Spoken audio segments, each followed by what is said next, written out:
Zafra Books presents The Women of Primrose Square, written by Claudia Carroll and read by Aoife Mcmahon. Frank. Imagine if it was your 50th birthday party, and absolutely no one wanted to come. That on its own would be bad enough, but even worse were the excuses Frank Woods was given, most of which bordered on pathetic. Time and time again he was told, "Oh, thanks for asking me to your 50th, Frank, but hang on a minute, did you mean the 29th? Nah, I can't make it, I'm afraid. I've got to, babysit that night. No childcare. Sorry." More watery excuses flooded in thick and fast.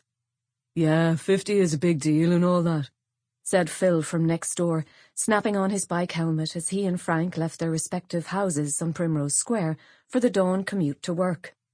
"You know I'd really love to be there, but the match is on that weekend and I've got tickets. Cost me a fortune too, and it's the final, you know how it is." Frank smiled quietly and said he understood. But the thing was, he didn't really understand at all. The big match was on in the afternoon. Surely it was possible to go to both. He sighed and said goodbye to Phil, who just grunted and cycled off, wobbling his way into the early morning traffic. Before he got into his car, Frank took a moment to breathe in the mild, fragrant spring air. It was May, and he'd always thought that Primrose Square looked its absolute best at that time of year, when all the buddleia and camellia lining its well-tended pathways were in bloom, and when you could smell the fresh, scented air the minute you stepped out your front door. The party was to be held at number 79, the fine Victorian townhouse where he lived with his family, a house big enough to hold about 100 guests at a squish, except now it looked like there'd barely be enough people to fill his downstairs loo. At the company where Frank had worked calmly and efficiently for over 25 years, it was exactly the same story, with slightly different variations.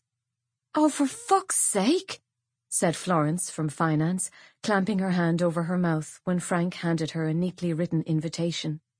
"Is it really your 50th birthday? I'm so sorry, but I'm going to be away playing golf that weekend. Can you believe it? The very same shaggin' weekend."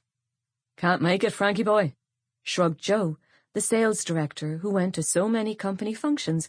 The running gag was that he'd turn up to the opening of an envelope. "But I'm sure you'll have loads of other mates to have a few beers with, so you'll hardly even notice I'm not there." Frank sighed quietly and took off his glasses to give them a little rub.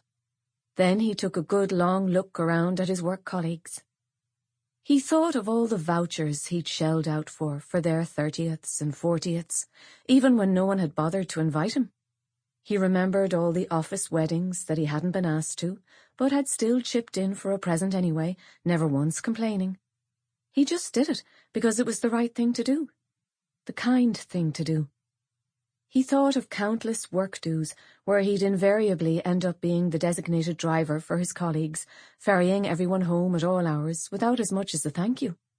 How he'd nurse fizzy water for the whole night while everyone around him partied like there was no tomorrow.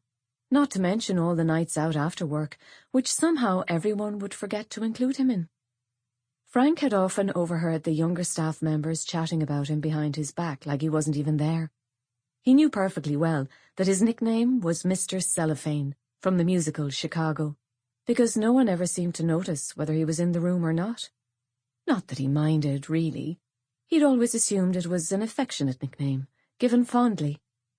Now, though, he wasn't quite so sure. Was it really possible, he wondered sadly, that not a single one of his workmates would come along to his 50th birthday party? Even his nearest and dearest were at it. "Oh, Frank, does it have to be on the 29th? His wife, Gracie, had sighed. "You know I'm in court that day, and it'll be insane.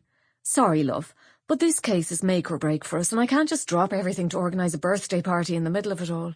Tell you what, why don't we do something when it's all over? A family dinner, anywhere you like.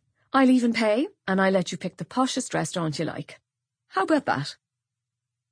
Frank had 2 kids, a teenage son and an 11-year-old daughter, who told him in no uncertain terms that they'd both be off doing their own thing the night of the birthday.